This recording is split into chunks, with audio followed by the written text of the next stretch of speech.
घमंड का फल। हंसों का एक झुंड समुद्र तट के ऊपर से गुजर रहा था। उसी जगह एक कौवा भी मौज मस्ती कर रहा था। उसने हंसों को उपेक्षा भरी नजरों से देखा। तुम लोग कितनी अच्छी उड़ान भर लेते हो, कौवा मजाक के लहजे में बोला।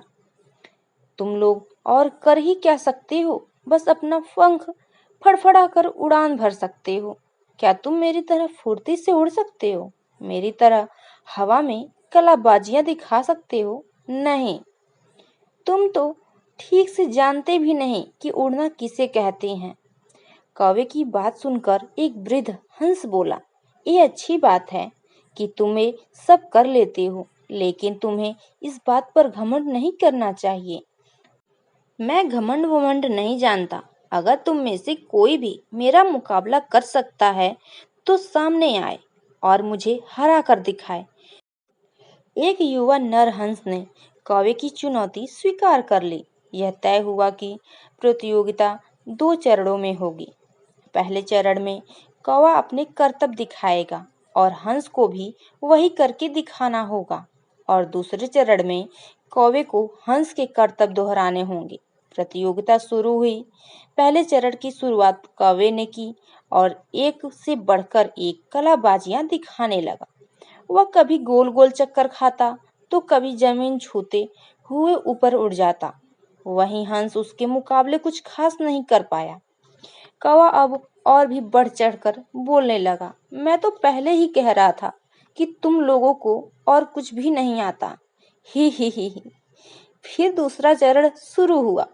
हंस ने उड़ान भरी और समुद्र की तरफ उड़ने लगा। कौवा भी उसके पीछे हो लिया। एक कौन सा कमाल दिखा रहे हो? भला सीधे सीधे उड़ना भी कोई चुनौती है? सच में तुम मूर्ख हो, कौवा बोला।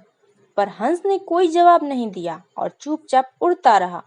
धीरे धीरे वे जमीन से बहुत दूर होते चले गए और कौवे का बड़बड़ाना भी कम होता गया और कुछ देर में बिल्कुल ही बंद हो गया। कौवा अब बुरी तरह थक चुका था, इतना कि अब उसके लिए खुद को हवा में रखना भी मुश्किल हो रहा था और वो बार बार पानी के करीब पहुंच रहा था। हंस कौवे की स्थिति समझ रहा था, पर उसने अनजान बनते हुए कहा, तुम बार बार पानी क्यों छू रहे हो? क्या ये भी तुम्हारा कोई कर्तव्य है?